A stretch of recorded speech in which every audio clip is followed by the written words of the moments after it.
Good evening, good afternoon po sa inyong lahat.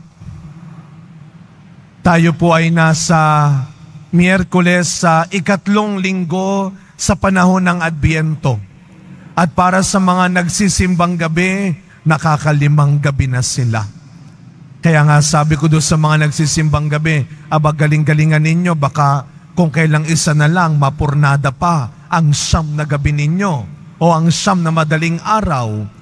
At para makasigurado tayo kuminsan, alam niyo po, nung ako'y dumating dito sa Quiapo, alam na ho ng mga gwardya yan na halos gabi-gabi akong tumatawag sa kanila kasi magpapagising ako sa umaga.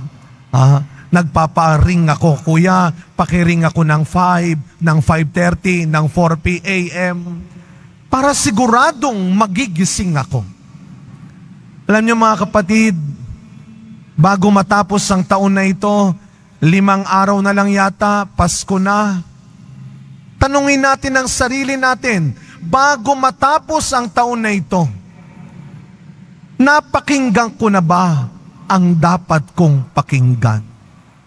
Lord, sana magising na ang mga dapat nang magising sa buhay nila.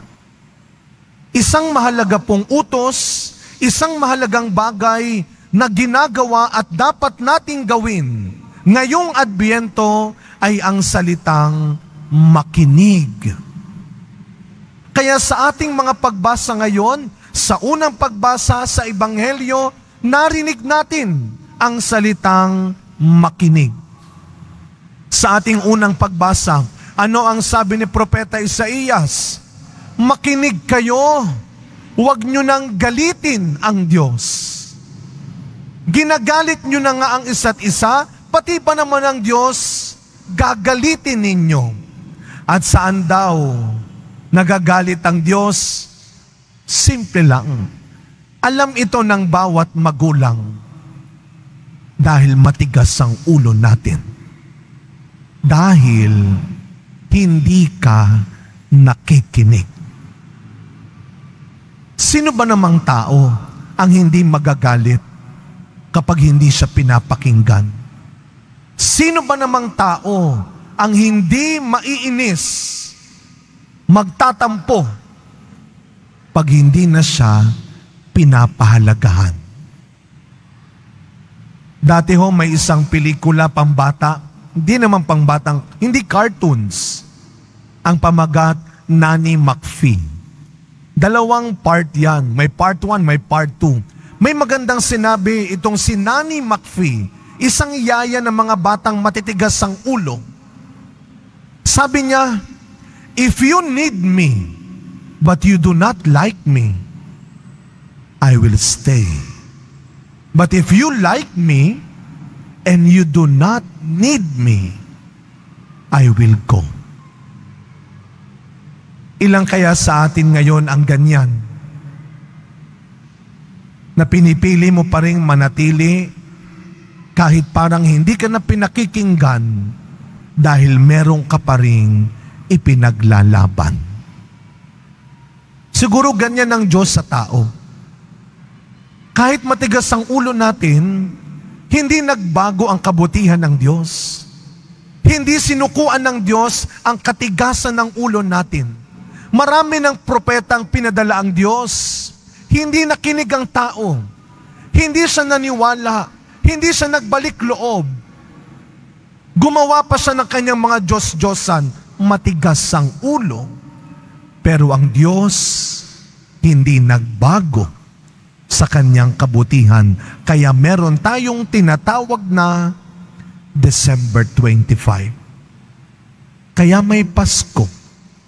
Dahil may Diyos na hindi sumuko sa katigasan ng ulo ng tao. Hindi na propeta ang pinadala niya, ang kanyang nag-iisang anak.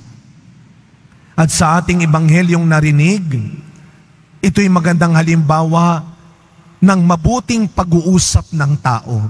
Alam nyo, sabi nga ng matatanda, wala namang hindi makukuha o madadaan sa mabuting pag-uusap. Yung ebanghelyo natin ay isang magandang pag-uusap. May anghel na nagbigay ng mabuting balita. May mabuting balitang ibinigay ng kaligtasan. At may Maria na nakinig at sumunod. Sana lahat ng tao ganyan mag-usap. Magpagamit ka lang sa Diyos. At huwag kang magpapagamit sa kung sino-sinong sasamantalahin ang kahinaan, ang pangangailangan mo. Sana mabuting balita, sana katotohanan at kabutihan lang ang lumalabas sa bibig mo, ang binibigay mo sa iba, at hindi puro kasinungalingan at paninira. At sana, katulad ni Maria, sana makilala ka bilang isang taong hindi lang maraming naririnig, kundi mabuting makinig. Kahapon, nagdala na po tayo ng pamaskong handog sa mga kapatid nating katutubong dumagat sa Norsagaray, Bulacan. Umakyat kami ng bundok para magdala tayo ng pamasko sa kanila. Alam nyo, habang kami ay nagbababa ng mga pamasko natin, yung mga lalaki katulong namin magbaba, yung mga bata at yung mga matatanda nakatingin sa amin. Alam nyo yung tingin nila na may kasamang ngiti. Ang gaganda pa naman ng mga mata nila. At habang kami ay nagbababa, may isang batang maliit doon, talagang titig na titig siya sa akin. Kaya ang naibato ko lang sa kanya, ngiti rin. Pero parang nagkaintindihan kami sa ngiti. Kaya siya ang una kong binigyan ng ating regalong pambata. Hindi ko alam kung nabudol-budol niya ako. Pero basta naintindihan ko, narinig ko ang ngiti niya. Sa pagpapatuloy na misa natin, ilang araw na lang matatapos na ang taon na ito. Makinig ka. Pakinggan mo yung mga taong kasama mo sa bahay, yung mga kasama mo sa trabaho, yung mga lagi mong kasama. At pakinggan mo yung mga tao sa paligid mo.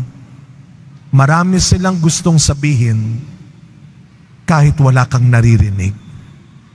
At alam ng Diyos, hindi ka bingi. Naririnig mo sila dahil ang pinakamahalagang salita ay madalas hindi nasasabi, kung hindi higit sa lahat nararamdaman. May ilang araw pa tayo, makinig ka. Amen.